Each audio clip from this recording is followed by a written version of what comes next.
Good evening. So ngayon, magluluto ako ng munggo na may sitangan. So hindi ko na na-videohan guys kasi nahihirapan akong maghawak sa cellphone kasi ang init ng apoy. So isunod ko ilagay yan guys yung sardinas. Wait lang guys ha.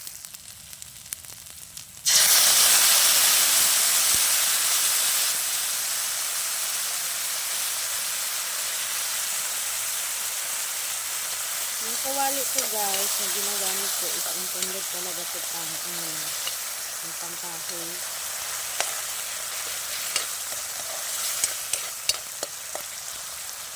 Kaya ganyan, pang maitim yung guys, sa gilid niya.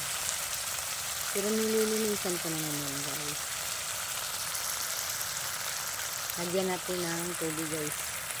Hindi ko muna nilagyan ng tubig guys. So ang ginawa ko, ilagay ko yung munggo na malambot na. Pinalambot ko na kanina yan.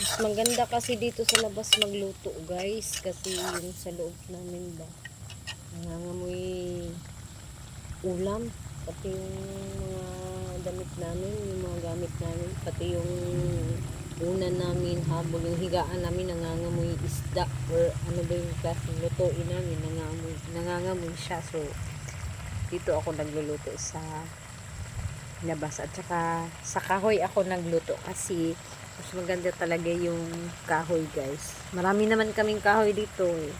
Ito yung ginawa ko para naman makatipid-tipid naman guys. Kumulo na, so natimplahan ko na guys. Hindi ko na inaisama sa video kasi ang hirap talaga mag video guys na ikaw lang mag-isa. Tikman natin guys.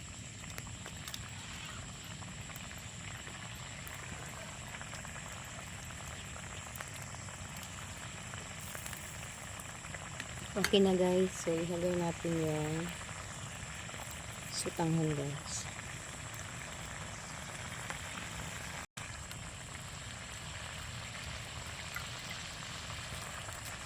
Yan guys.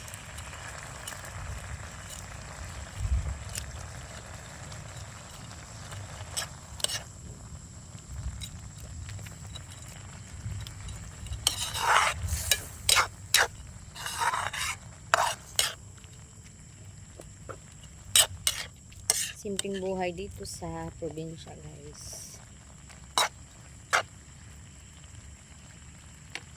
So lutuin natin yung sutanghon.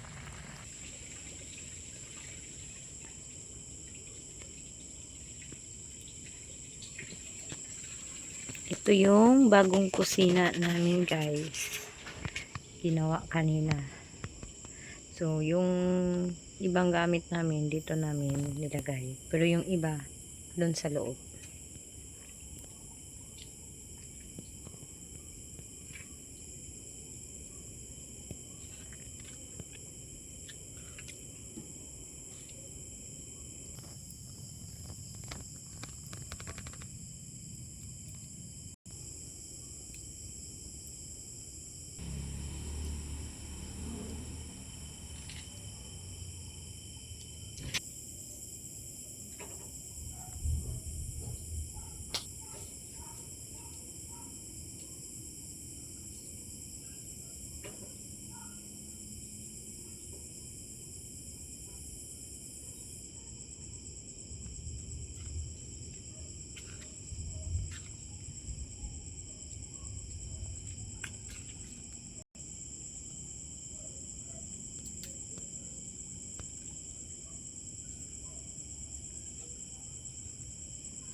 Kumulo na guys. So ilagay ko yung konting patula.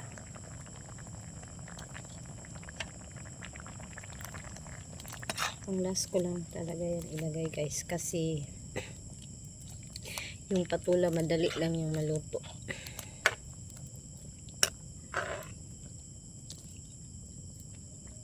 Kaya siya nga pala guys, dinagdagan ko ng tubig kasi parang kanina wala masyadong sabaw. Yung partner ko guys mahilig sa sabaw.